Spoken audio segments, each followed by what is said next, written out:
కానీ కడుపు ముందుకు రావట్లేదు, పొట్ట ముందుకు రావట్లేదు, గర్భము ధరించట్లేదు. ఏం జరుగుతా ఉంది? ఏం జరుగుతా ఉంది? అరే కన్యక గర్భవతి కుమారుడి కన్ను కదా, మనకెందుకు పుట్టట్లేదు? ఎంత అజ్ఞానం! 85వ కీర్తన ఉత్తర ప్రతుత రీతిగా చదివించాను.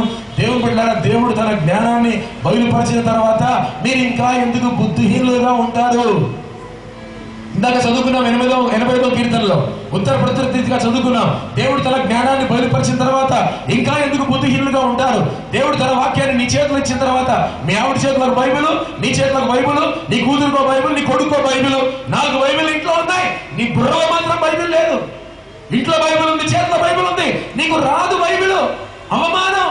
మనుషులకు గ్రహించలేకపోతున్నారు. ఏ రోజుకు తెలియదు ఇథియోపియాకి ఎక్కడ పుడతాడు మెస్సియా, ఎక్కడ పుడతాడు మెస్సియా? శాస్త్రులు పెద్దలందరినీ కూడా పిలిపించాడు. యూదయ దేశపు బేత్లెహేమ్ ఎఫ్రాతాలో పుడతాడు. ఎంత దూరం ఉంది? అరే 5 మైళ్ళ దూరం ఉంది యెరూషలేములో. మీకా 5:2 ఇలా రాయబడిందని హేరోదు రాజుకు జ్ఞానంలో చెప్తున్నారు. అవును రాజు, నిజమే, పుడతాడు.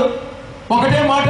మరి ఎవరైతే ఇలాగ వెతికి రెఫర్ చేసి హేరోదు రాజుకు చెప్పాడు, అవును బేత్లెహేమ్ ఎఫ్రాతాలో మీకా గ్రంథంలో రాయబడింది, రాజా రాయబడింది అన్నప్పుడు వీళ్ళెందుకు వెళ్ళలేదండి?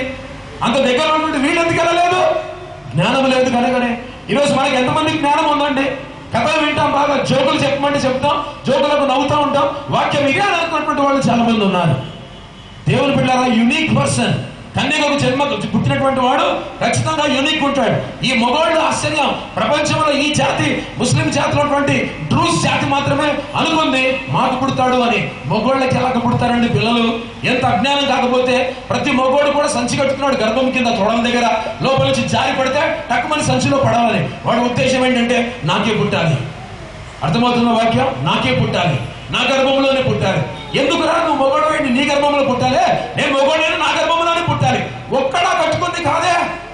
చాలా మంది డివోటెడ్ ముస్లిం మెన్ కట్టుకున్నారు ఇక్కడ తొడల మీద సంచులు, ఇలా నడుస్తూ ఉన్నారు. పడితే సంచిలో పడాలి, గర్భంలోంచి బయటకు వచ్చి బిడ్డ.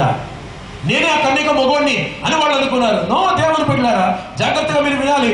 They thought it was virgin male, but God says it is virgin female. Yesu ప్రభు మొగోడికి పుడతాడని రాయబడలేదు.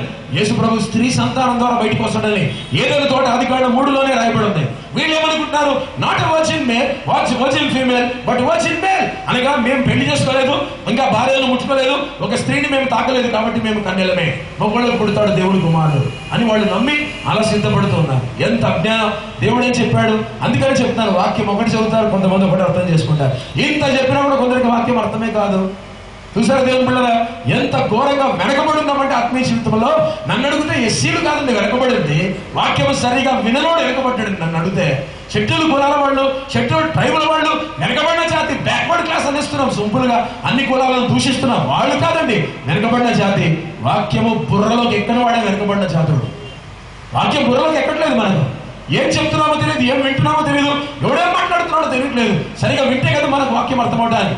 ఆత్మీయ జీవితంలో మనం వాస్తవానికి వెనకబడిన వాళ్ళం. ఇతర కులాలను మనం ద్వేషించకూడదు, వాళ్ళని పాయింట్అవుట్ చేయకూడదు. మనలో ప్రాబ్లం ఉంది, వాక్యం అర్థం చేసుకోవట్లేదు. వీడేం అర్థం చేస్తున్నాడు? ఒకరికి కాదు, మాకు పుడతాడు, మాకు పుడతాడు, మాకు పుడతాడు అని ఎదురు చూశారు. ఇప్పుడు అడుగుతున్నాడు, ఎందుకలా ఇంతలా ఎదురు చూస్తున్నాడు? నీకే పుడతాడు ఎందుకు అనుకుంటున్నావు? ఎందుకు తెలుసా? నాకు కనుక అలాంటి వాడు పుడితే అతనికి ఇన్ని శక్తులు ఉంటాయి, కాబట్టి నాకు పుట్టిన కుమారుడు ఇన్ని గొప్ప శక్తులు కలుగుంటాడని మగోడు సైతం బిడ్డలు కనడానికి సిద్ధపడి సంచి కట్టుకున్నాడు తొడల మీద.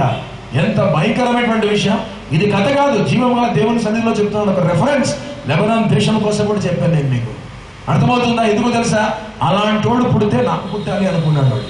అందుకని ఒకటి కాదు, చాలా మంది ముస్లింలందరూ కూడా సంచులు కట్టుకొని నాకు పుట్టాలి, నాకు పుట్టాలి, నాకు పుట్టాలి. బికాస్ ఆయన వర్జిన్ మ్యాన్, పెళ్లి కూడా చేసుకోకుండా, భార్యను కూడా తాగకుండా, శారీరక సంబంధం లేకుండా, నేను వర్జిన్ కదా, నేను కన్య కదా, మొగోడిగా నేను కన్యకను కదా అని అనుకుంటున్నారు. కానీ దేవుడు అని చెప్పాడు, కన్యక గర్భవతి అయి కుమారుని కనును. స్త్రీలింగం అర్థం చేసుకోవట్లేదు ఈ పురుషులు.